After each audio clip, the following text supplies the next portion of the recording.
Harbor Me, Chapter 25. This time, when we got to Malone, my dad came down immediately and hugged me so hard I thought my shoulder bones would crack. He and my uncle looked so much alike, no one could ever say they weren't brothers.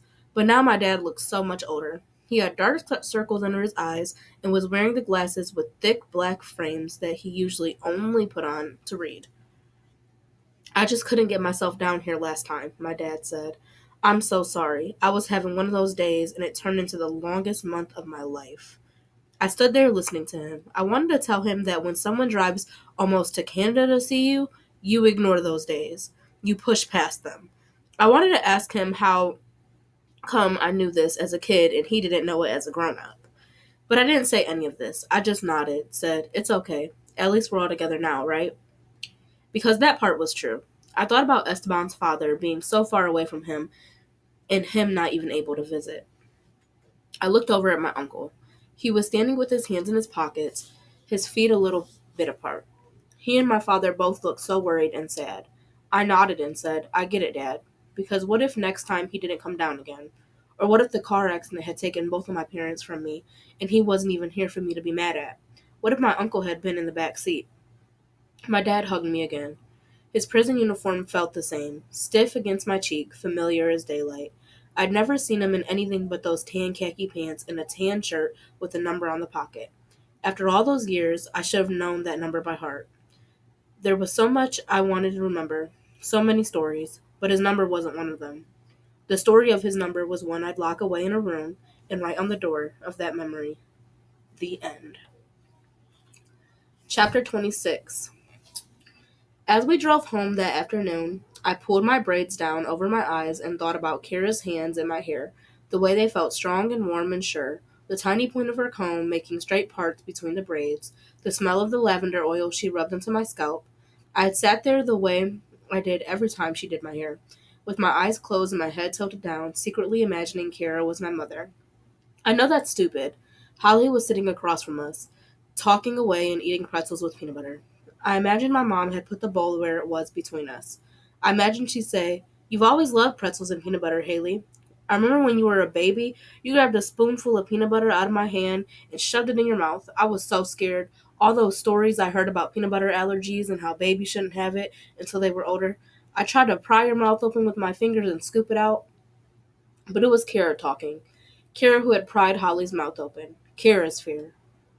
I let out a deep breath and felt my uncle glance over at me. "Tell me about her again," I said. "The little bit you know." "About your mom, right?" my uncle said. "I figured that's where you had gone." I nodded. "I only knew her a short time," he said. "By the time burying your dad got really serious, I was already away at college. I hardly ever came home. You know our dad didn't approve, right?" "Yeah," I said. "But he died before I was born, and you and Dad used some of the money he left you to buy our house. Too bad, so sad for him, I guess." "Are you mocking me?" I shake my head. "Nope. Just saying what you always say. Your dad wasn't a nice guy, but at least you got to know your mom, even though you were young when she died. I wish I had known mine."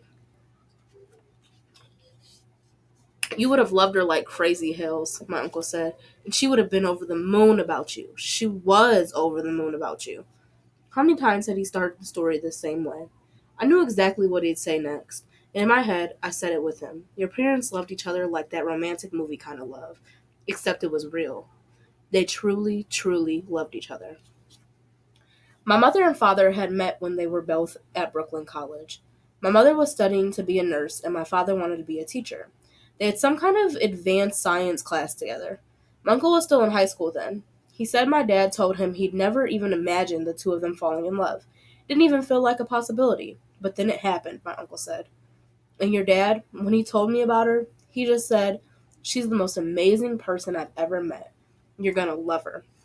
He didn't say, "She's the most amazing black person I ever met." So I was surprised when I first met her. "That's racist," I said.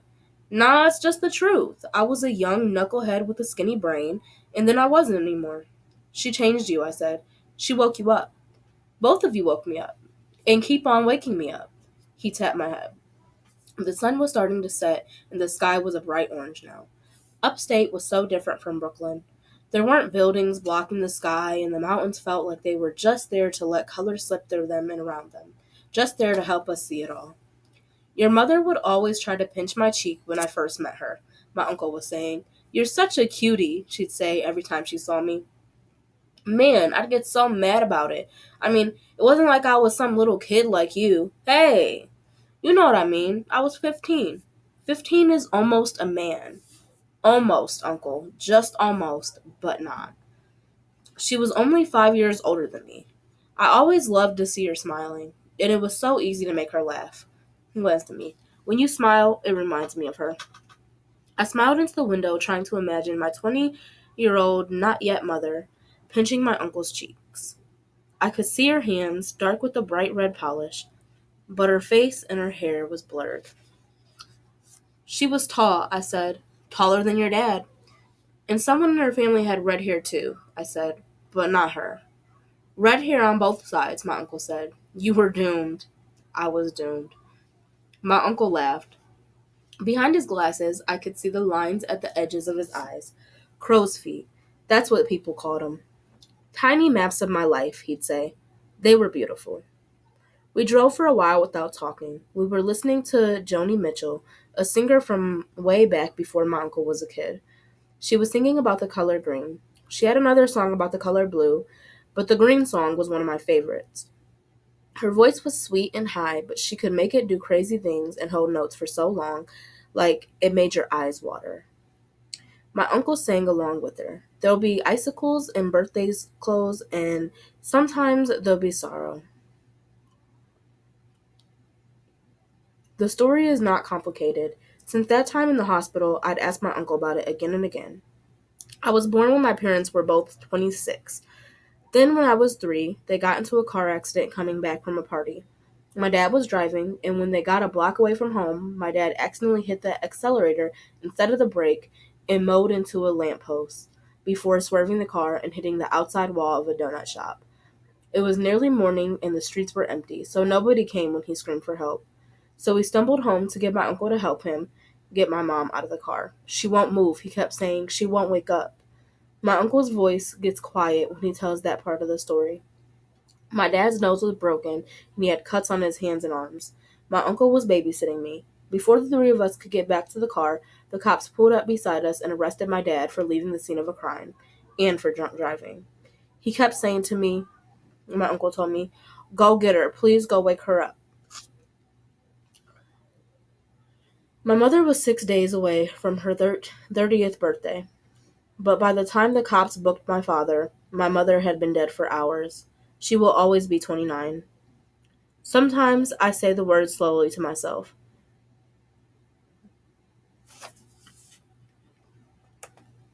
Vehicular homicide. It sounds like a hiccup, or like the first words of a song. It sounds like the promise of something, and then it doesn't. Tell me again about the day after the accident, I said. I told you your mom and dad both had to go away, my uncle said. I told you I'd keep you safe, though. That you didn't have to worry, and that you'd see your daddy again soon. I told you I loved you, and that I'd always take care of you. And I asked you who would take care of me all day, and you said, we're good, Red, I can do it. That I did. That's what you used to call me, before I made you stop. Yup. And I said, does that mean I'm white now? My uncle smiled. You sure did. And I said, nope. You said I'd always be half white and half black, and that until it turned gray, you'd always have red hair. Tell me again how I made you stop calling me Red.